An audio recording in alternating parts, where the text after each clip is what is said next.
Okay. So we are live now, and once again, thanks everyone for joining in. I think on Saturdays, if people are joining, that gives me immense pleasure. That you all have slowly started detaching yourself from all the illusions and allurements of Maya, and basically you all are on the right track. Okay, so today we will start reading. Like I have given ample introduction, in the previous sections. We can anyone summarize what we, read about or what we studied in the last session? Anyone?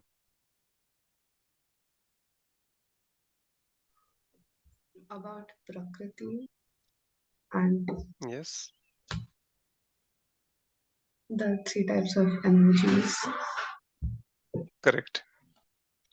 Yeah, so that was the main, purpose of.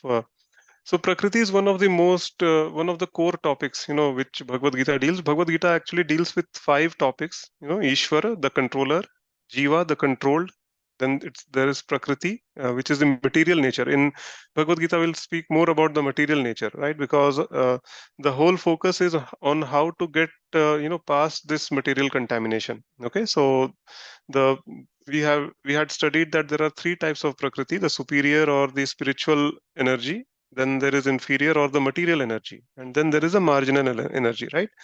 So we'll more some discuss more stress will be laid on this material energy and how to get across that. And then there is Kal means that eternal time. And then there is karma, okay, the actions that we perform here and how they impact our next life and all those things. So this is all, like we have had like lot of formal introduction about Prakriti and how many types are there, and basically who we are. We have seen that there is only one enjoyer, right? Krishna is the only enjoyer, he's the only Purusha, and rest everything is Prakriti. Okay, so all these things like have been discussed. So we'll start reading today. We'll read little more about what is Prakriti, and then we'll see who is the controller or Ishvara, and what is the position of the Jivas, and all these things will come in the introduction. Okay, and we will see some very beautiful analogies which Srila Prabhupada has derived in the introduction of Bhagavad Gita. So we always repeatedly say that a person who reads the introduction of the Bhagavad Gita very sincerely, they can become very good preachers of the Bhagavad Gita, right? So please start doing that. These sessions, I'll just like we will do a quick summary. Although we are reading it, and maybe to save time, I can also go to the presentation mode in the next session, and finish off the introduction. But I would request that all of you to please read, this introduction line by line, word by word, so that will help you a lot to understand the Bhagavad Gita. So, as usual, before starting the session, I'll dedicate this session to our founder Acharya, His Divine Grace A.C. Bhakti Vedanta Swami Prabhupada. Whatever I am going to speak, it will be for the pleasure of Srila Prabhupada. I'll merely repeat what I have learned in the lectures of Srila Prabhupada. I'll merely repeat what I have read in the books of Srila Prabhupada. And I'll merely repeat what I have learned from my Siksha Gurus and the Guru Parampara of ISKCON. So agenda for today will be Mangalacharan. Then we will go with the Bhagavad Gita introduction, page 8 to 12. We will try to cover. If time permits, we will cover more, but I think we are already over time a little bit. So I think 8 to 12 we will try to cover. And then in the end, we will have some question and answers. And what are we dealing with today? So more about material nature or Prakriti. We'll read something. Okay.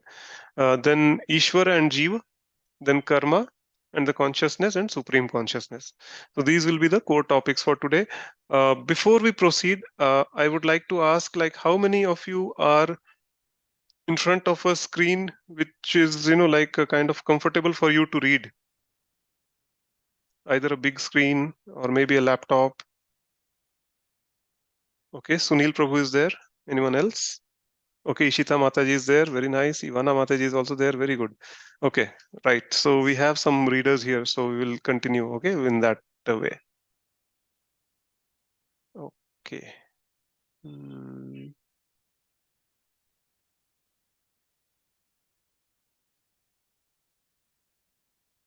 yes. So this was for today. I will bring up the page. Yes. So we'll start reading. We'll start reading from this paragraph, material nature itself. So who can read? Ishita Mataji. We'll start with in alphabetical order. So Ishita Mataji, you can start reading. Sure. Yeah. So it says material nature itself is constituted by three qualities: the mode of goodness, the mode of passion, and the mode of ignorance. Above these modes, there is eternal time by a combination of those modes of nature, and under the control and purview of eternal time, there are activities which are called karma. These activities are being carried out from time immemorial, and we are suffering or enjoying the fruits of our activities. For instance, suppose I'm a businessman and have worked very hard with intelligence and have amassed a great bank balance, then I am an enjoyer. But then, say I have lost all my money in the business, then I'm a sufferer. Similarly, in every field of life, we enjoy the results of our work or we suffer the results. Now, this is called karma. Yes, please continue, Mataji. Sure. Ishvara, the supreme lord; Jiva, the living entity; Prakriti, nature; Kala, the Kal, eternal time. Kal. Sorry about that. Yeah, no Kal, problem, Mataji. the eternal time; and karma, activity, are all explained in Bhagavad Gita. Out of these five, the Lord, the living entities, material nature, and the time are eternal. Okay. The manifestation of Prakriti may be temporary, but it is not false.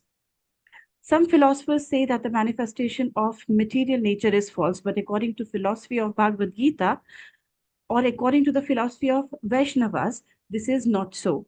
The manifestation of the world is not accepted as false. It is accepted as real, but temporary. It is likened unto a cloud which moves across the sky, or the coming of the rainy season, which nourishes grains. That's so nicely written. As soon as the Yeah, rainy season is over, as soon as the cloud goes away, all the crops which were nourished by the rain dry up. Similarly, this material manifestation takes place at a certain interval, stays for a while, and then disappears. Such are the workings of Prakriti. But this cycle is working eternally. Therefore, Prakriti is eternal. It is not false. The Lord refers to this as my Prakriti. The material nature is separated energy of the Supreme Lord. And similarly, the living entities are also the energy of the Supreme Lord. Although they are not separated by eternally related, so the Lord, the living entity, the material nature, and time are all interrelated and are all eternal. However, the other item, karma, is not eternal. The effects of karma may be very old indeed. We are suffering or enjoying the results of activities from time immemorial. But we can change the results of our karma or our activity, and change depends on the perfection of our knowledge. We are engaged in various activities. Undoubtedly, we do not know what sort of activities we should adopt to gain relief from the actions and reactions of all these activities.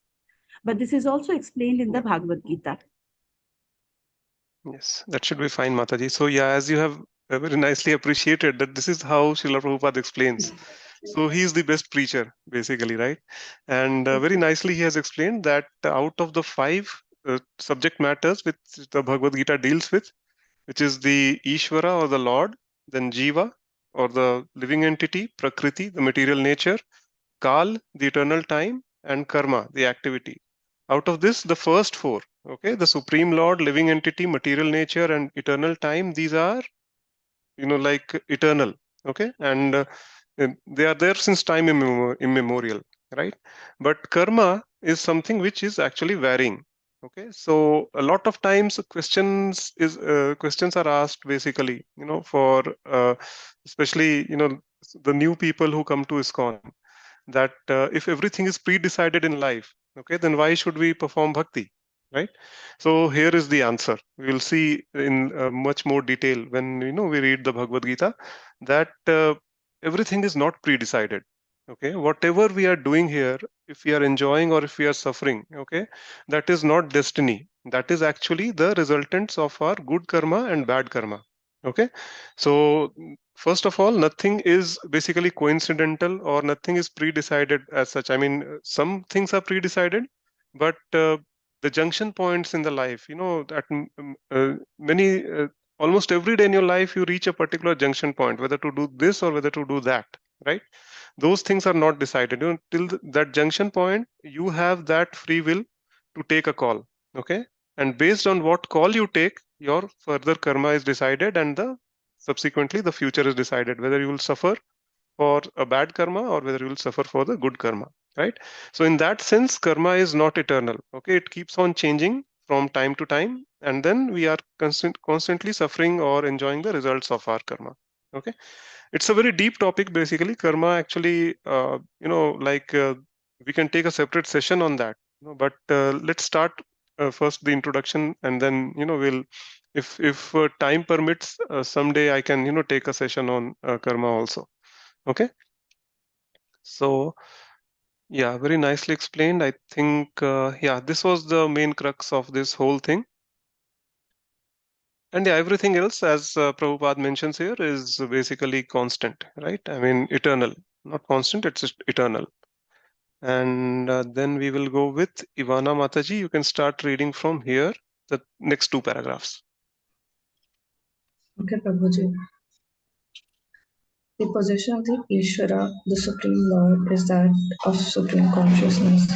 The Jivas are living entities, being parts and parcels of the Supreme Lord who are also conscious. Both the living entity and the material nature are explained as Prakriti, the energy of the Supreme Lord. But one of the two, the Jiva, is conscious.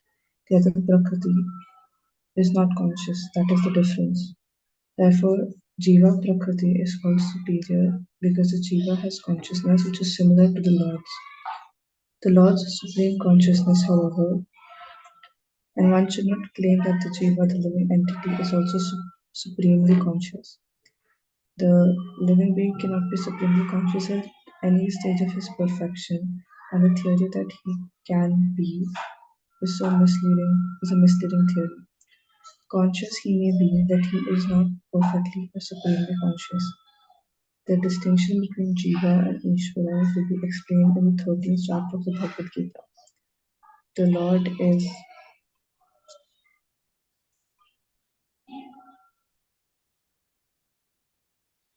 probably how do you pronounce that? Yeah, just a second. Actually, I lost you in between, Mataji. Can you tell me where you are right now? The paragraph, the distinction between the Jiva and Ishvara. Yeah, the first word there in the second line. Okay. Yeah, the Lord is Yeah. what? How do you pronounce that? The Ishwar. next line. Yeah. The next line, the Lord is Kshetragya. Kshetragya means one who is the knower of the field. So this body is known as a Kshetra, and Kshetragya means knower of the field. So in the Okay. 13th chapter, we will see that this whole body, like in the body, there are two souls present. One is us, the spirit soul, and other is the super soul, okay, or the Krishna in the Paramatma Swarup. Okay, so we both are kshetragyas because the soul also knows the body, basically the body in which it is residing, but and the super soul also is fully aware of the body. Okay, but the difference between us and the super soul or Paramatma is that super soul is aware of all the bodies of all the living entities, correct? Because he is the supreme Lord, but we are only aware of our own body. Okay, so that is known as kshetragya, knower of the field. Yeah. Conscious as the living being, but the living being is conscious of his particular body, whereas Lord is conscious of all bodies. Because he lives in the heart of every living being, he is conscious of the psychic moments of a particular jiva. We should not forget this. It is also explained that the Paramatma, the Supreme Personality of Godhead, is living in everyone's heart as Ishvara, as the controller, and that he is giving directions for the living entity to act as he desires. The living entity forgets what to do. First of all, he makes the determination to act in a certain way, and then he is entangled in the actions and reactions of his own karma. After giving up one type of body, he enters another type of body. As we take off and put on clothes. As the soul thus migrates, he suffers the actions and the reactions of his past activities. These activities can be changed when the living being is in the mode of goodness, insanity, and understands what sort of activities he should adopt. If he does so, then all the actions and reactions of his past activities can be changed. Karma is not eternal. Therefore, we started at the 5 terms Ishvara, Jiva, Prakriti, time and karma. 4 are eternal, whereas karma is not eternal. Eternal. Okay. Yeah, that should be enough, Mataji. So, okay. So one very important thing, to understand here is basically, see, these are all very, technical things which have been, explained in much detail in the 13th chapter of the Bhagavad Gita. Um, like even I'm wondering how will I, explain that. But yeah, let's see. With Krishna's mercy and Srila Prabhupada's mercy, I hope I should be able to pull that off. But yeah, it is one of the most, tricky or like a chapter which is little difficult to understand. Okay, difficult to comprehend. You need some guidance. And the 13th chapter of the Bhagavad Gita. Okay, because it speaks a lot about the soul, spirit soul, and how the spirit soul is basically completely aloof from this this body, and but still it is entangled in this cycle of action and reaction, good karma and bad karma. So basically, the one thing to understand is that a spirit soul in itself doesn't do anything. Okay, so the question may arise that, okay, if the soul or if I am not doing anything, then why am I held responsible for my karma? The answer is that the spirit soul actually desires. Okay, and everything starts from that particular desire. Okay, for example, I have a desire to drink some wine. Okay, so this the desire is there within this spirit soul. Okay, the spirit soul actually makes the desire, and what happens after that is something very complex. If we have sufficient pious credits, coming from our previous lives, then the Paramatma sitting in our hearts just scans through that and sees that, okay, this fellow has a lot of pious credit. So I think, I, they, so the pious credits or punya karma are just like credit cards, basically, right? So if you have balance in the credit card, you can go and buy anything. Okay. So similarly, Paramatma in the heart actually he scans through it and just sees that, okay, this fellow has a lot of pious credits. So let uh, him enjoy. If he wants to drink some wine, let him do that. Right. So he gives the approval that, okay, you can go and enjoy. And then once that approval is there, then we make use of this body. I go to the wine shop, I purchase the wine, I drink it, and then, but drinking of wine is actually not good karma, right? It has been forbidden in the scriptures.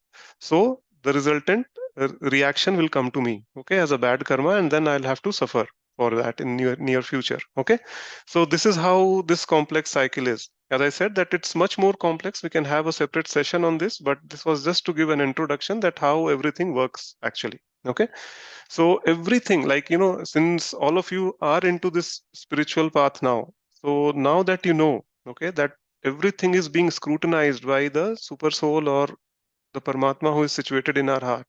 He is the witness to, all of our activities.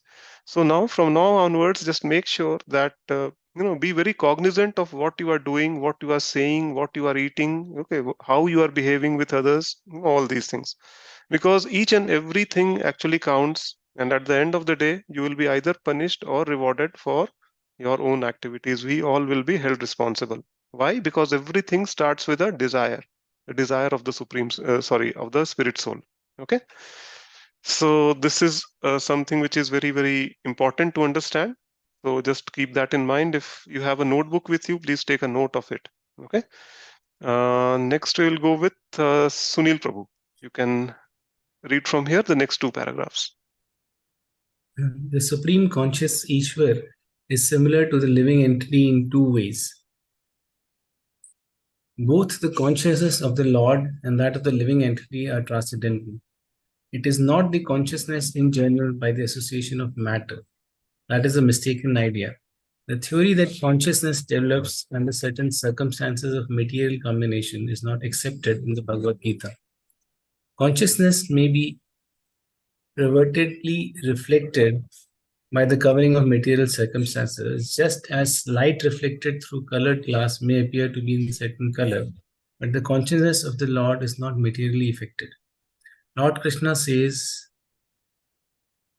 Maya Dyakishan Maya Dhakshena Prakriti.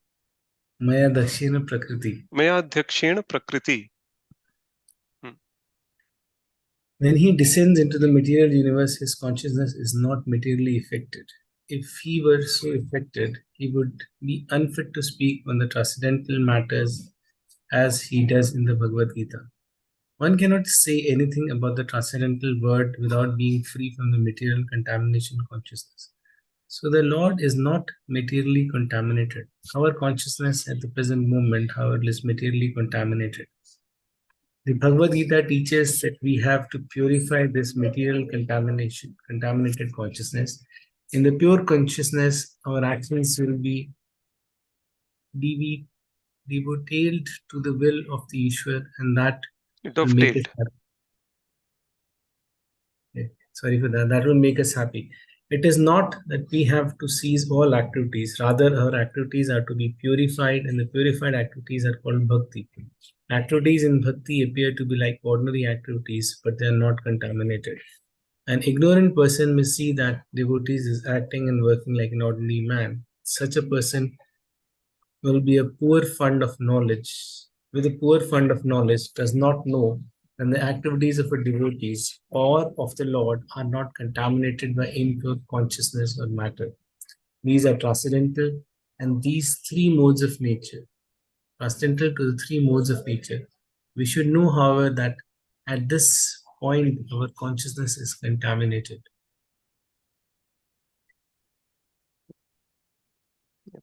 So very important point actually here, right? That bhakti. Okay, what is bhakti? Prabhupada has explained very nicely. Okay, that all we need to do is to purify our material contamination. Okay, and how can it be done? Simply by chanting Hare Krishna, Krishna Krishna, Hare Hare, Hare Ram, Ram Ram, Hare Hare. Attending the Sunday feasts, just participating in the Guru Puja or the Mangal Aarti, dancing very nicely in front of the deities. So basically, all our actions should be dovetailed in the service of Krishna, right? That will actually what it will do. It will just cut away all our reactions, whether good reactions or bad reactions of our karma. They will all be removed. Okay. So if we are a very good painter, for example, okay, then okay, fine, paint for yourself, make some money out of it, but then also try to find some time to make some paintings of Krishna as well and try to donate them, to the temple. Okay. In that way, you are dovetailing your activity in the service of Krishna. If you are a very good dancer, then dance to some nice bhajans of Krishna, that way we dance in the temple, right? So that is, one way of dovetailing one activity. Okay. Someone is a very good singer, fine, go sing the Bollywood songs, but then sing some bhajans of Krishna as well. Okay. So in that way, you can, dovetail all the activities for Krishna. And very nicely, Prabhupada says that these activities may, to a common man, they seemingly appear very, mundane activities, just like any others. For example, we are singing, we are dancing, we are having prasadam at the temple. Those are all, every person does that, right? What is the difference between someone who is partying in a club or in a pub, right? And having a party there, and we are also doing the same thing, right? We are having Krishna Prasad, we are having a maybe association of devotees, and we are doing, but it's very different actually, right? Because everything is happening with a pure consciousness and it is being done for Krishna, right? Compared to someone who is dancing in a pub or drinking some wine there, having illicit association of opposite gender and all those things. Okay. So these two are very different things. Similarly, when a person, if you see that, okay, a devotee might be dealing with the contractors to get some raw materials to build a temple, right? And then similarly, if we are trying to build our own home, or if we are trying to purchase a flat, at that time also some dealings are done with, to get the raw materials, procurement of raw materials and all those things.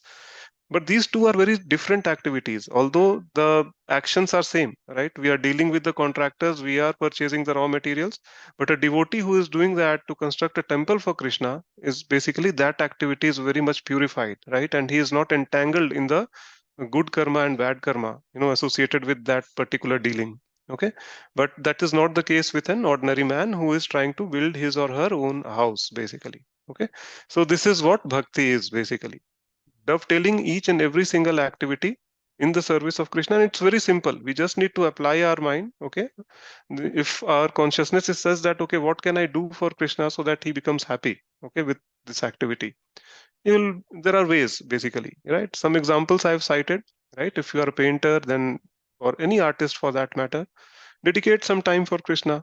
Okay, similarly, the way we are utilizing, see, this technology, basically, right? The Zoom platform is basically a technology, right? So what we are doing, we are dovetailing it in the service of Sri Krishna. Similarly, when Prabhupada was there, then there was no internet at that time, but then there was a dictaphone. So what he used to do, he used to dictate, he used to read Srimad Bhagavatam, or some other scriptures, and then he used to translate in English. And that dictaphone, what it did, he actually it actually recorded that, the translation of Prabhupada's voice, Prabhupada's lectures are there, right? So in that way, he dovetailed the technology at that time in the service of Krishna. Okay, so these are some ways in which we can dovetail all our activities, and once it will be purified, our actions will be purified, all our good karma and bad karma both will be burnt away instantly. We'll be left with no baggage. So in the end, when we quit our body, because there is no baggage, there will be no repeated birth here in this material world. We'll simply go back home, back to Krishna. So this is the whole concept of the Bhagavad Gita, how to get rid of all your material baggage, all your material contamination. Okay, so I'll continue reading this paragraph, and we'll see after that. When we are materially contaminated, we are called conditioned. Why? Because we are living in the conditioned world. We are living according to the laws of material nature. Okay, so we are conditioned to the laws, okay, of this material nature. For example, the law of gravity is there, that gravity is there on this planet, and we walk. Suppose if suddenly we start floating, then it will be very difficult for us to comprehend that, how is this possible? Correct. So on every so material nature has different, it exhibits different properties on in different planetary systems. So every living entity has this body, and with this body they are conditioned, actually. Okay, then false consciousness is exhibited under the impression that I am the product of material nature. This is called false ego. One who is absorbed in the thought of bodily conceptions does not understand his situation. Bhagavad Gita was spoken to liberate one from bodily conception of life, and Arjun put himself in this position in order to receive this information from the Lord.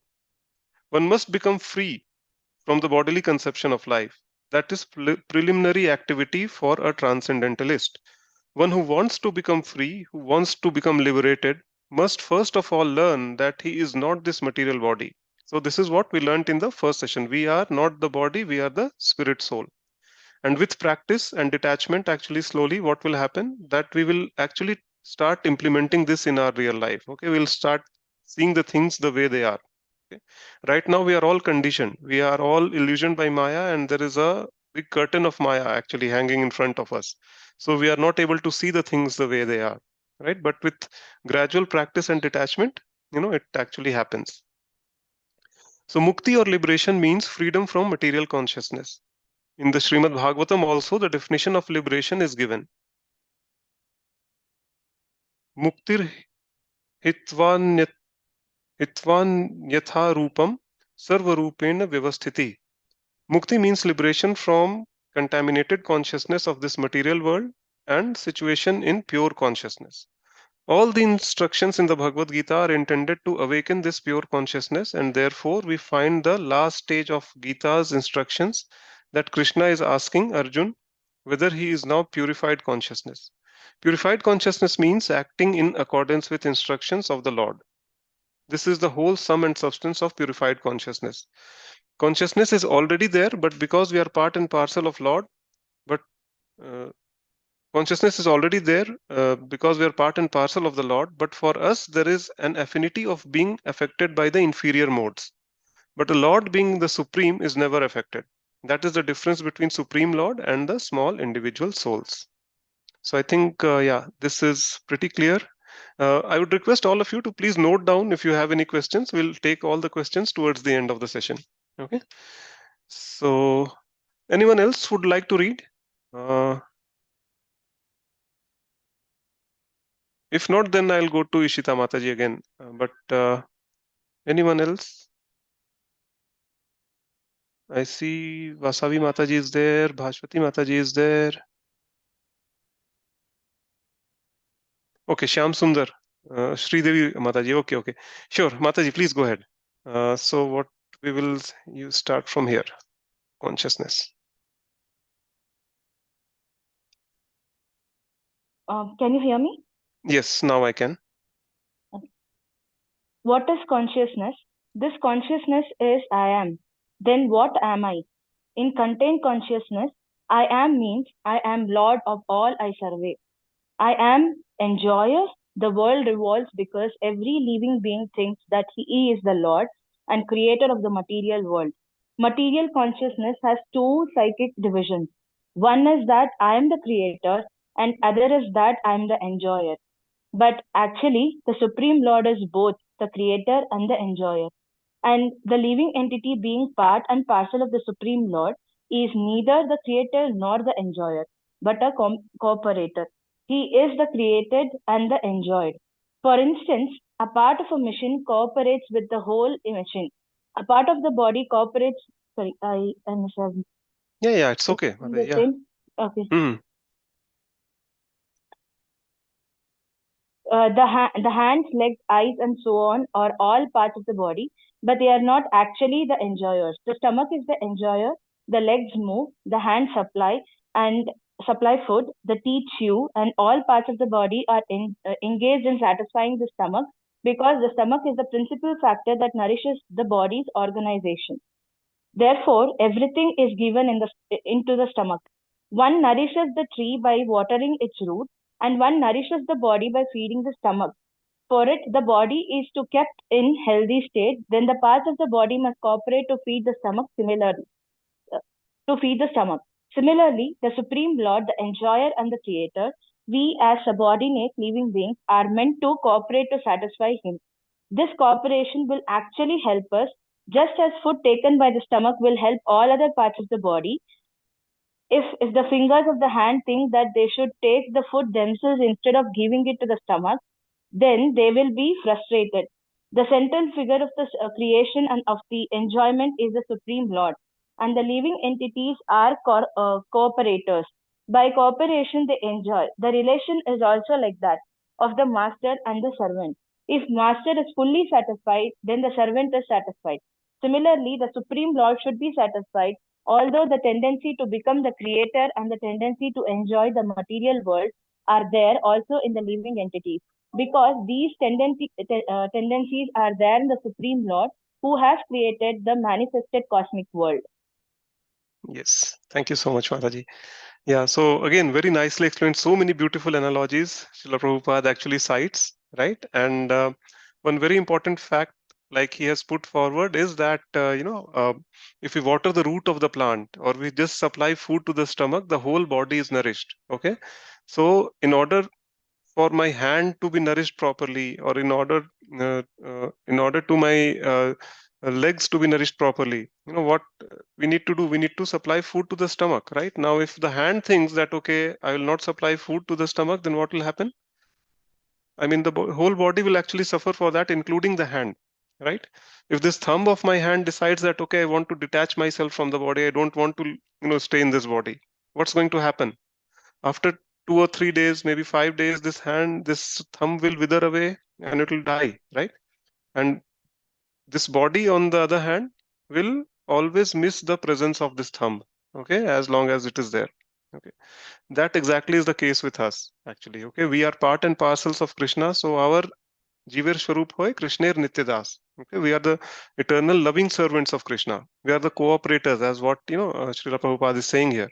So Krishna will perform his pastime, will simply play the role of supporting characters in that pastime, and in that way, we will also enjoy that nectar. We will also enjoy that pastime.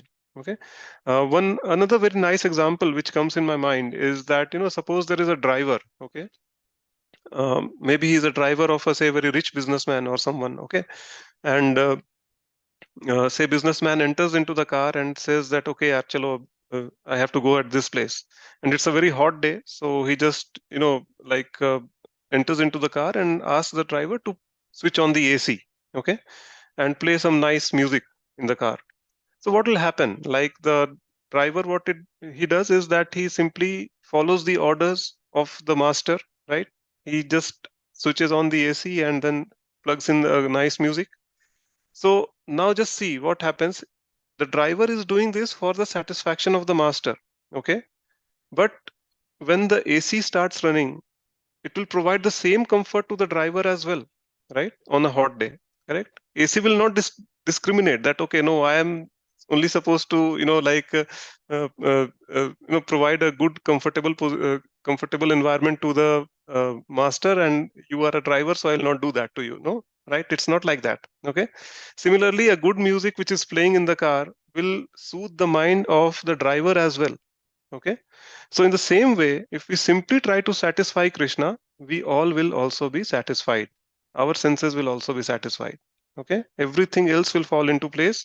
And this is a tried and tested, you know, methodology. This is a tried and tested process which Prabhupada has given us. All we need to do is to simply follow it as it is. Okay. As he mentions. So moving on. Um, we will, okay, so these two are, I think these are short paragraphs. So Ishita Mataji, you can read these two paragraphs.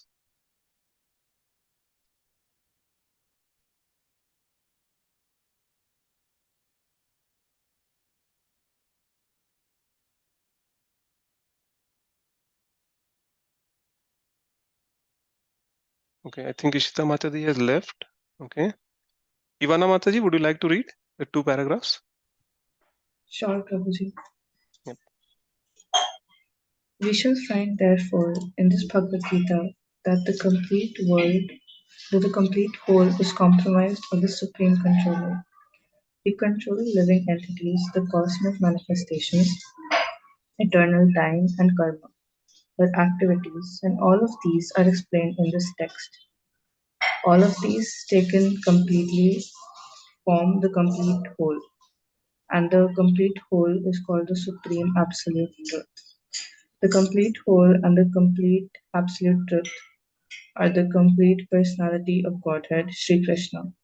All manifestations are due to his different energies. He is the complete whole. It is also explained in the Gita that the impersonal Brahman is also the subordinate to the Supreme Person. Brahmano hi Varishtham. Sutishtaham. Hmm. Brahman is more explicitly explained in the Brahman Sutra to be like the rays of the sunshine. The impersonal Brahman, the shining rays of the Supreme Personality of Godhead. Impersonal Brahman is incomplete realization of the Absolute Whole, and so also is the conception of Paramatma. In the 15th chapter, it shall be seen that the Supreme Personality of Godhead, Purushottam, is above both impersonal Brahman and the partial realization of Paramatma. The Supreme Personality of Godhead is called Satchit Ananda Vigraha. The Brahman Samhita begins in this way. Ishvara Parama Krishna Sanchit Ananda Vigraha. Anadir Anadir Adir Govinda Sarvakaran Karanam. Govinda Krishna is the cause of all causes. He is the primal cause and he is the very form of eternity, knowledge and bliss. Impersonal Brahman realization is the realization of his Sat eternity feature. Paramatma realization is the realization of Sanchit Satchit Satchit eternal knowledge. But realization of the personality of Godhead Krishna is the realization of all the transcendental features. Satchit and the Ananda, eternity, knowledge, in complete Vigraha form. Okay, thank you so much, Mataji. Yeah, so I think here the form of Krishna is given very nicely. That is Satchidananda Vigraha. So there are a lot of people who say that okay, this is the supreme is impersonal. Okay, so they worship the impersonal Brahman, or the Brahma Jyoti form of Krishna. Okay, so but we need to understand that the scriptures are full with descriptions where it is clearly explained that Krishna has a form. Okay, and the best in Bhagavad Gita also Krishna confirms. We'll see there are a lot of shlokas where he's confirming this. But the Brahma Samhita, where Lord Brahma is saying, okay, Ishvara Parama Krishna Satchidananda Vigraha. He's a Satchidanand body. He has a form, which is Vigraha. And that is Satchidanand. That means it is full of knowledge and pure bliss. Okay. And Anadir Adir Govinda, he has no beginning nor end, and is Sarv Karan Karanam. He is the eternal cause of all causes. Right. So this is known as so this is the form of Krishna. So the Brahma Jyoti is basically the effulgence, personal effulgence of Krishna. Actually, that which enlights the entire Vaikuntha Loka. Okay, all the planets, Vaikuntha planets. We have seen that the spiritual world is perpetually enlightened. Okay, there is no darkness in the spiritual world.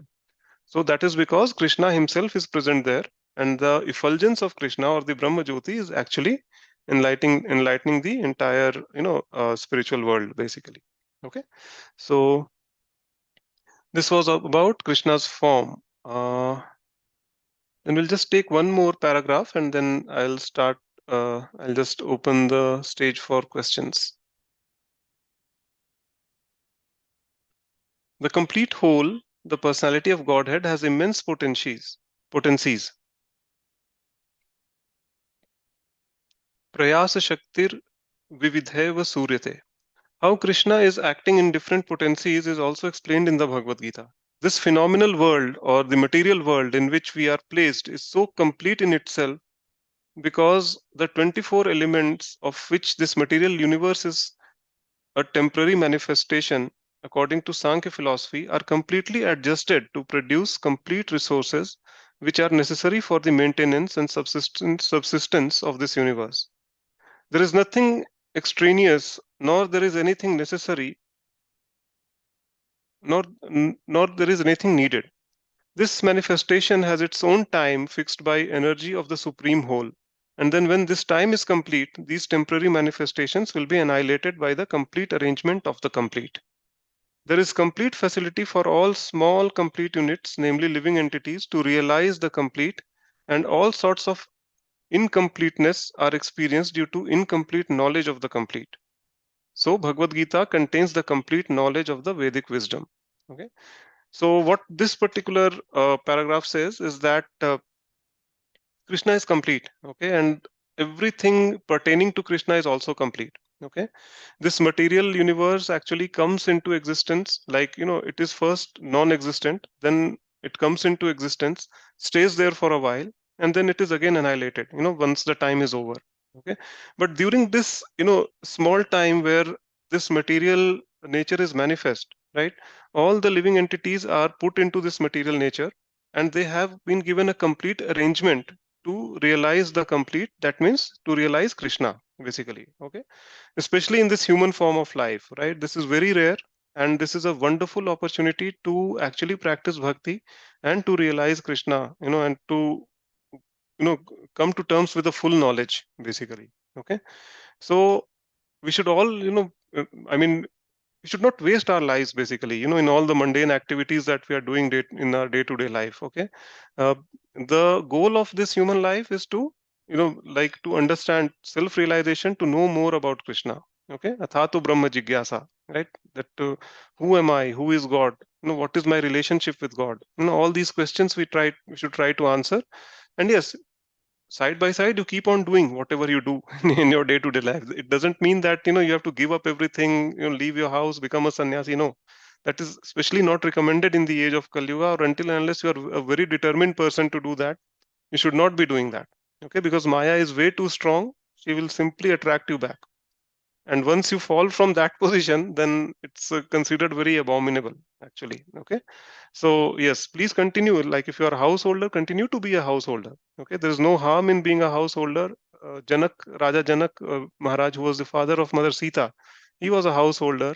Parikshit Maharaj was a householder. Arjun himself, like to whom the Bhagavad Gita is being delivered, he himself was a householder. He was a Kshatriya, right?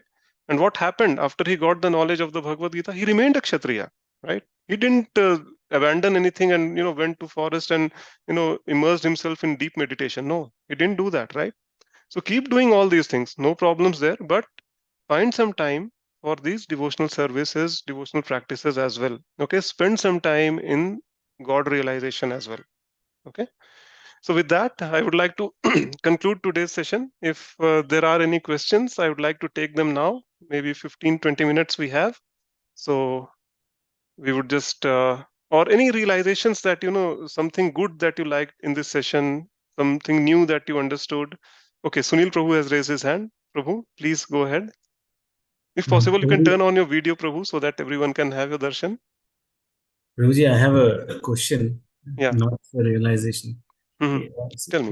In one of the examples, we saw that if a businessman is earning good, he's happy, and if he's under losses, then he is unhappy. Correct. Yeah, but in our case, in our society, we see that though people a businessman is earning, he's still unhappy. He has all those resources, but he's Yes. still unhappy. Correct. So, do we have that reference, or do we know why is that? Any Yeah, light on that? correct. So I think this thing I explained in the very first session also, right? The main cause of our unhappiness is because we are not looking for happiness in the right place. Okay, we think that we will have a big house, so we'll be happy. We think that okay, we'll have a nice luxury car, then we will be happy. Similarly, we can have a very funky and very nice mobile phone in our hands, then we'll be happy. But the core concept that we need to understand, Prabhu, is that we all are spiritual beings. Okay, we all are spirit souls. We all are eternal parts and parcels of Krishna. But we are looking for happiness in the material things. Okay, so it can never satisfy us.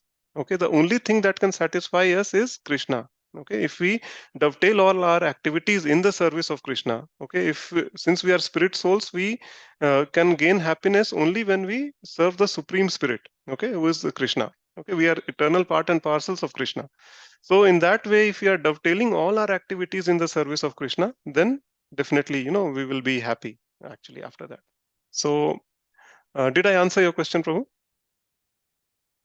We are just not looking for happiness in the right place. Okay. Okay. Yeah, I always cite this example, the example of a fish, basically. Yeah, right. You take a fish out of the water and then you place all sorts of luxury items around it. Okay, maybe a Lay's potato chips or maybe a bottle of Coke. Put it in a nice AC room. Will that fish be happy? No, it won't. Right? It will die. Why? Because it's a aquatic animal, right? I mean, it lives in the water, right? If you take it out of the water, it will die, right? So similar is our case. Basically, we are also spiritual beings. We do not belong in this material world. It's just like like that fish, we have been taken out of the water of the spiritual world and we have been put here. So no matter how much material opulence we attain in this material world, there will also always feel that emptiness or that voidness in our hearts. Basically, why? Because we are away from Krishna. We have not reestablished that relationship with Krishna again. Okay, so the only way we can reestablish that relationship is by performing bhakti very nicely and chanting Hare Krishna, Krishna Krishna, Hare Hare, Hare Ram, Ram Ram, Hare Hare. This will help us to break this cycle of life, death, and rebirth, and ultimately we'll go back home, back to Krishna, and stay there with him eternally. That is real happiness, basically. Okay. Anyone else? Any questions, any realizations from today's session?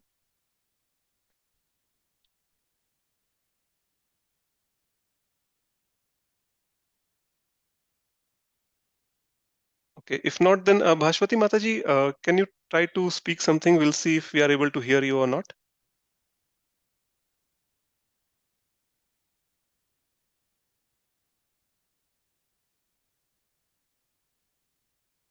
Okay, I think she's also away. So that's fine. If there is nothing else to discuss, then we can close this session today. Thank you all so much. Like on a weekend. Okay, Sunil Prabhu has another question. Thank you so much, Prabhu. Please go ahead. Prabhu, just want to know, how do we read this Sanskrit shlokas? Can you help us guide? Ah, Because this is what we are not able to read yeah, on yeah, English definitely, words. definitely.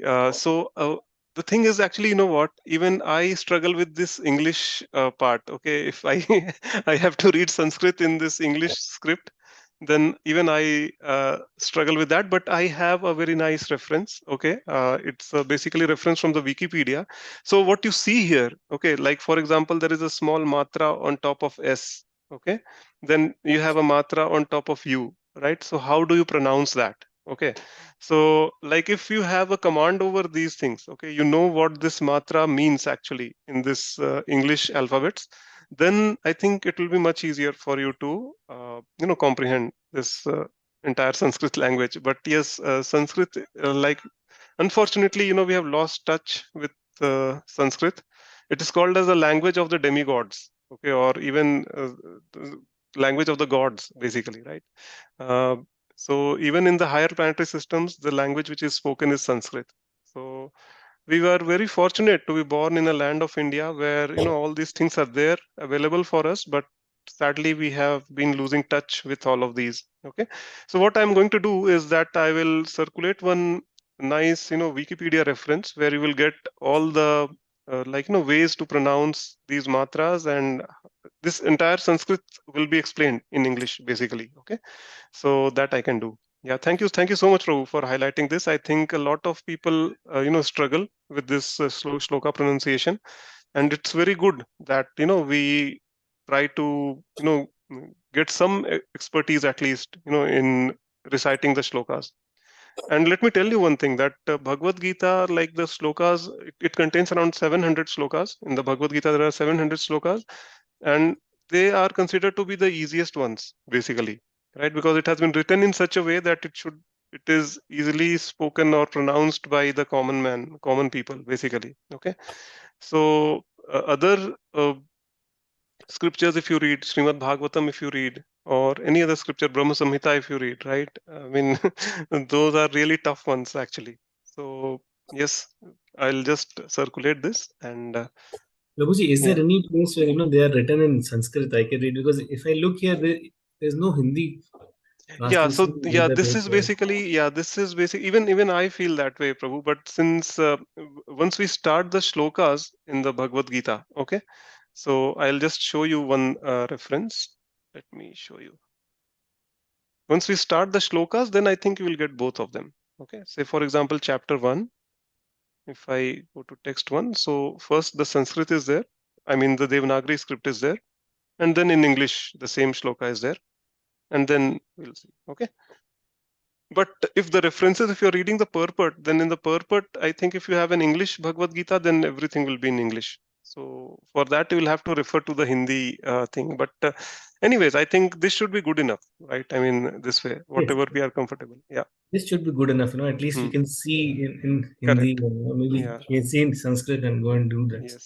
Correct. Correct. So Definitely. Hindi version has all of this English thing written in Sanskrit. What we're talking Yeah. about. So Hindi version, we will get only Hindi. Everything. There will be no English there. Okay. Yeah. Maybe then I should try and get a Hindi version. Yeah. Yeah, I think I can give it to you, Prabhu. I think I have some Bhagavad Gitas with me, which actually I have to distribute. It's a part of a Shastradhan that I have to do. So I can give it to you. I think next time, are you coming to the center on Sunday? I'll I'll be bring it coming. along. I'll be Yeah. coming on Central Centers. Prabhuji, it's okay. You can distribute to some people in need. I'll find. Okay. Okay, Prabhu. Thanks for that. Okay. Okay, sure, Prabhu. No worries. Okay, Sri Devi Mataji has raised her hand. Mataji, please go ahead. Hare Krishna Prabhuji. Hare Krishna, Um, Mataji. I have two things. One is key takeaways on today's session. Very Another nice. one is a request. Hmm. So first I would go with the request. Prabhuji, I'm looking for Bhagavad Gita shlokas reciting. So Hmm. if we have at least 20 minutes in a week Hmm. reciting 10 shlokas, Hmm. that would actually help us to get attached towards the books reading. Hmm. As an individual at home, I don't think so it's even possible to read for 5 minutes, to sit and Hmm. read, as we are not able to pronounce properly. That is Hmm. distracting us. That's Yeah. one request. And Definitely, the Mataji. I think that's a very nice request. So just let me know. I'll talk to you separately, okay? Or you can just send me messages on WhatsApp, like what is there in your mind, like how you are planning this. Then, like in this session itself, like, we can set aside maybe 5 minutes where we will just read through the shlokas. And once the shlokas start, we'll be referring, like shloka by shloka. This whole session is about that. Basically, this whole course is basically that. Okay, each and every shloka will go through. Maybe we'll not read the purports fully because it will be way too long, and then it will take years to complete. So Yeah. I'll be explaining it using PPTs and everything. But the shlokas and translations we'll read. Each and every shloka will read. Okay. Hare Krishna Prabhuji, thank you so much for that. Yeah. And Yeah. the key takeaway in today's session is as we are consuming food for our stomach to cooperate for the entire body to operate, similarly, we have to give a food to our spirit soul, that is Mm. Harinam Sankirtan. If we Mm. do that, then our, an attachment towards Lord Krishna will also get cooperating, Mm. and we will definitely not come back to this earth. Yes, yes. Very nice realizations, Mataji. Just one correction. We have to give the food to ourselves because we are the spirit souls, okay? Not to ours. This is our body, okay?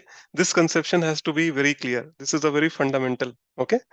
We are the spirit Right. souls, so yeah, we have to be, and this is our body, okay? Anyone else? Bhashpati Mataji, are you there? Hare Krishna Prabhuji, am I Yeah, Harek, audible now? finally. Yes, yes, Okay. absolutely. So, yeah, just for the people who have joined late, so Bhashpati Mataji is basically the backup Bhakti Vriksha leader of this particular Bhakti Vriksha. Okay. In my absence, if I'm preoccupied with some work, she might be conducting the sessions. Okay. And uh, like also one another reason why I selected her is because she has some good experience, working with a team of Matajis in ISKCON Ludhiana. Okay. And she used to give classes there on Stri Dharma and all those things.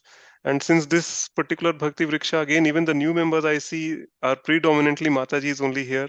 And I'm so thankful to all of you, that because of you, actually, this Bhakti Vriksha has been flourishing, over years now. So I think Mataji will be there. Just reach out to her if you have any queries, and if you feel that there are certain things. Obviously, there is a certain distance between the two genders. Also, everything you cannot share with me. So if that is the case, then just feel free to share it with Mataji, and she will guide you. So Mataji, if you can quickly introduce yourself to all the people here, it will be very nice. Sure, Prabhuji. Hare Krishna Prabhujis and Matajis. As Prabhuji already described everything about me, and that I have started becoming part of ISKCON since during COVID, I started doing it. Initially, at my home, there was an involvement. My mother, she is already initiated. Even my grandparents, both my mother's side and father's side, they were into it from the beginning. However, I always wanted to read Bhagavad Gita, but never got into it. But during lockdown, that time had given me opportunity. Yes, like everybody else, I also had lost my job, but that was the best thing happened to me. Even initially, I was sad, but later I got actually opportunity after like 6 years, because continuously 6 years I was leaving one job, joining another job, and hardly I was taking any leave. So obviously Krishna has his plan always. He will always put you into the path. So yes, I got that opportunity to reading Bhagavad Gita, and as everyone says, Bhagavad Gita. When you read Bhagavad Gita, all your questions end there. No, it's not true. All your actual questions start, Coming up. inside. And Mhm. yeah, it actually starts within you. You actually got to know who you are. You actually got even initially you do not got to get to know that who you are. You only start questioning yourself only when you are in touch with the acharyas, you, the who have been coming from the disciplic succession. Then only from their mercy only we can get to know who we are, what is our purpose, how we should understand all this thing about. And as we say, when we love somebody, we should know about them. Otherwise, how would I know that person? So the love for not only Krishna, even in material world, you cannot know anybody if you do not know about them. So love for Krishna can only grow when we can try to know about them, and about him, his pastime, and that is possible only when we can read, the books which has been given to us by all these acharyas like Srila Prabhupada and all those acharyas who had come before him. So if we keep continuing, and as today's topic was all about Prakriti, Maya, so what I have realized throughout my life, whatever the ups and downs I have been through so far, we always put a blame on something on others to get away from it. Even if you see, we always put a blame on Maya. Maya is keeping me engaged, but that's not true. What I have realized, it is me who is choosing Maya. Hmm. It's not Maya who Exactly. is putting me. Beautiful, My, beautiful realization, Mataji. Yeah. Maya is basically she's also serving Krishna, right? Hmm. Exactly. Krishna had, we talk about, life में खुशी नहीं है, we are not happy. But if you see what I have learned from my, when I have attended ISKCON, this entire world is a pratibimb of the actual spiritual world. And what I have heard from them, that this world was given to us as a gift when we have started saying why we cannot have our free will. If we really want to enjoy our life, if we really want to have that free will, it is not possible without Krishna. Hmm. You can only get to completely and fully enjoy. So if you have wanted this if you have wanted this world to be completely happy, then why I am living in unhappiness? Why Correct. I am conditioning myself? Maya is not doing anything. We humans have this very bad nature of putting a blame on something. So because Krishna says it's a Maya which is covered this material world, so it is a getaway for us, nothing else.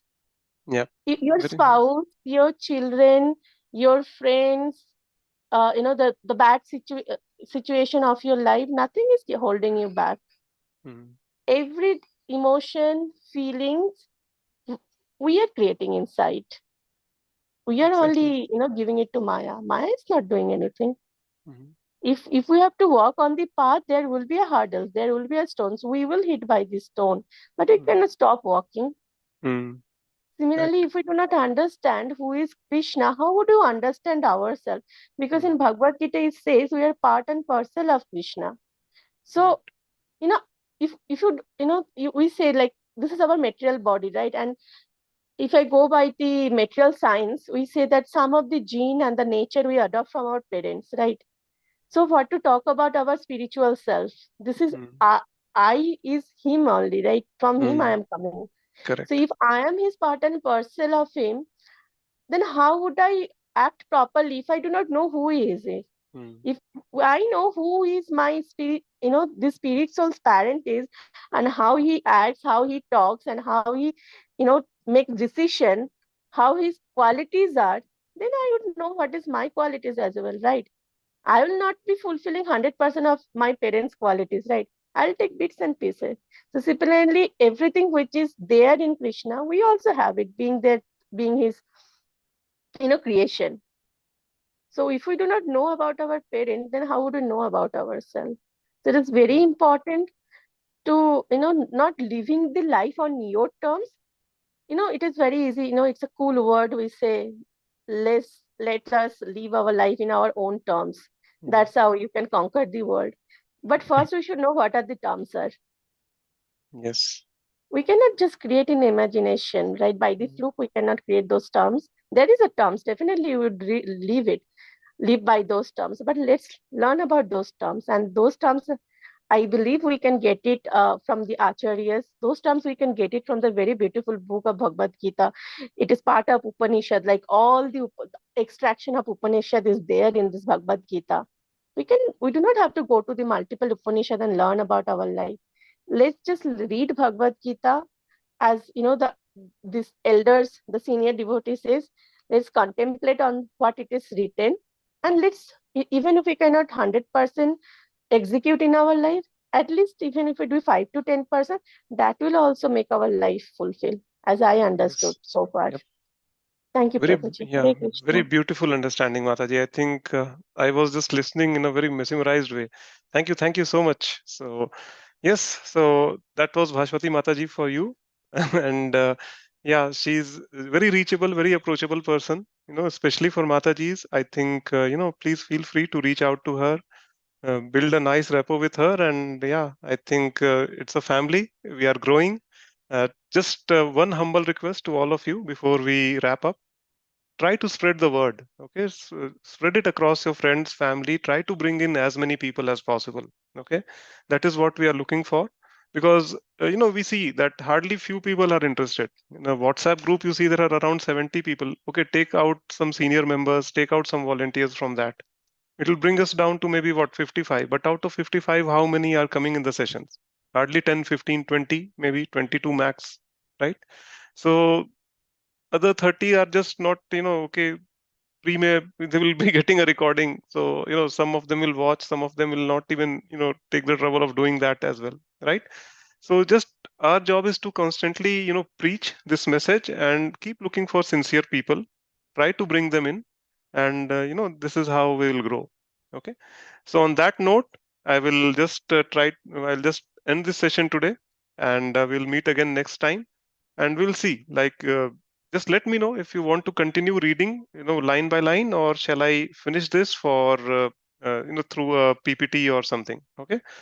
Based on what you say, I will just take that and we'll do that. Okay. I'll maybe launch a poll in the WhatsApp group, and accordingly I'll see. Okay. Thank you so much, all of you. Hare Krishna. Hare Hare Krishna, Krishna, Prabhuji. Prabhuji.